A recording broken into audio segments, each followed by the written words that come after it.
और देखिए लखीमपुर से एक और बड़ी खबर आ रही है। नवजोत सिंह सिद्धू ने अपनी भूख हड़ताल खत्म कर दी है। नवजोत सिंह सिद्धू ने भूख हड़ताल की थी, मौन व्रत रखा था, लेकिन अब बड़ी जानकारी मिल रही है कि सिद्धू ने अपनी भूख हड़ताल खत्म कर दी है। ये बड़ा अपडेट हम आपको दे रहे हैं।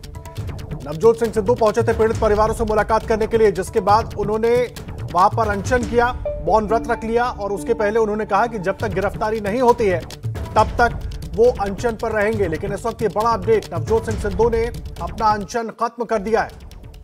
एक तरफ पुलिस लाइंस में आशीष मिश्रा से पूछताछ हो रही है, दूसरी तरफ वहीं पर जो पीड़ित परिवारों से मिलने के लिए नवजोत सिंह सिद्धू पहुंचे थे, सिद्धू ने अपना अनशन खत्म कर दिया है। ये बड़ा अपडेट हम आपको दे रहे हैं। आशीष मिश्रा से दूसरी तरफ एसआईटी की टीम पूछताछ कर रही है।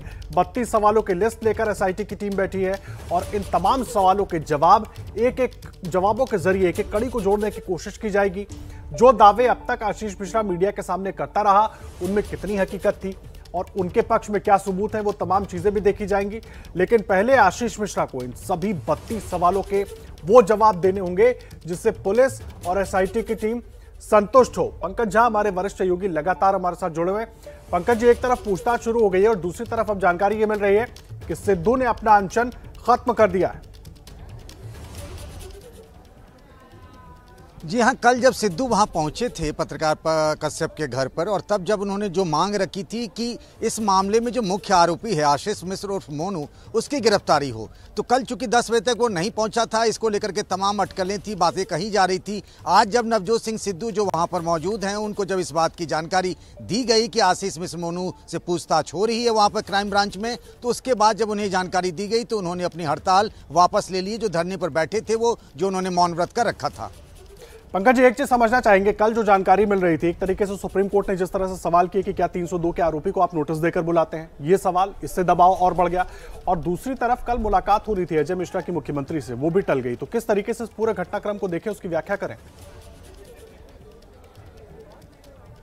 देखिए, कल मैं लगातार लखनऊ में था और जो राजनीतिक गतिविधियां हो रही थी, मैं उसको बहुत बारीकी से देखा और उसके बाद एक तरीके से लगने लगा कि अब मजबूरी हो गई है आशीष मिश्रा को पुलिस के सामने पेश करने के लिए। अजय मिस्ट्रेनी जो खुद कह रहे थे कि मैं इतने बड़े पद पर हूं, यानी वो केंद्रीय गृह राज्य मंत्री हैं, बार बार जो कह रहे थे कि अगर कोई ऐसा सबूत दे दे कि उनका बेटा वहाँ मौजूद है तो वो इस्तीफा दे देंगे। कल दोपहर बाद 4 बजे मुख्यमंत्री योगी आदित्यनाथ के घर पर अवध क्षेत्र के विधायकों सांसदों की बैठक थी और सांसद होने के नाते लखीमपुर के उनको भी बुलाया गया था। लेकिन बाद में उनको मैसेज दिया गया कि आप वहां नहीं जाइए, क्योंकि ये अच्छा नहीं होता कि मुख्यमंत्री के सामने वो खुद नजर आते और बैठक में और भी लोग मौजूद थे। उसके बाद वो सुनील बंसल से मिलने गए और उसके बाद वापस लखीमपुर चले गए। लेकिन उन्होंने जाने से पहले ये जरूर कहा कि 11 बजे तक मेरा बेटा पहुंच जाएगा। और इसीलिए आज उस दबाव के चलते, एक तो सुप्रीम कोर्ट का दबाव, सरकार के दूसरे हलकों से दबाव कि अजय मिश्र को अपने बेटे को वहां पर आज हाजिर करवाना ही पड़ा जहां पूछताछ हो रही है। अब लेकिन जिस तरह की धाराएं मुख्य आरोपी आशीष मिश्रा पर लगी हैं, आप लगातार उन धाराओं के बारे में भी जानकारी देते रहे हैं, उसके बाद नोटिस देकर बुलाना, इंतजार करना, सुप्रीम कोर्ट ने तो ये बड़ा अहम सवाल खड़ा कर दिया यूपी पुलिस की कार्यप्रणाली पर भी कि आखिर ये स्थिति नहीं होनी चाहिए थी। अगर आरोपी है, ये धाराएं लगी हैं तो बुलाइए, पकड़िए और पूछताछ करिए।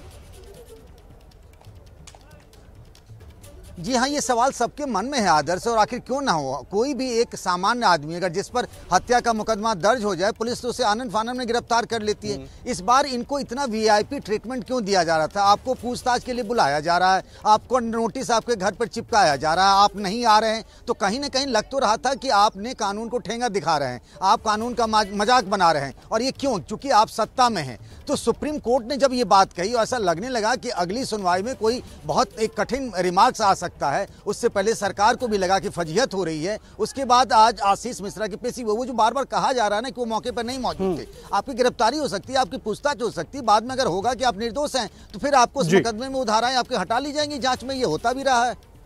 लेकिन ये जिस तरह से मोहलत के बाद मुलाकात हो रही है, इसी पर ये सवाल तमाम खड़े हो रहे हैं। पंकज जी, आप बने रहे हमारे साथ, लगातार हमारी बातचीत जारी रहेगी। हमारी ये बड़ी कवरेज लखीमपुर कांड पर लगातार जारी है।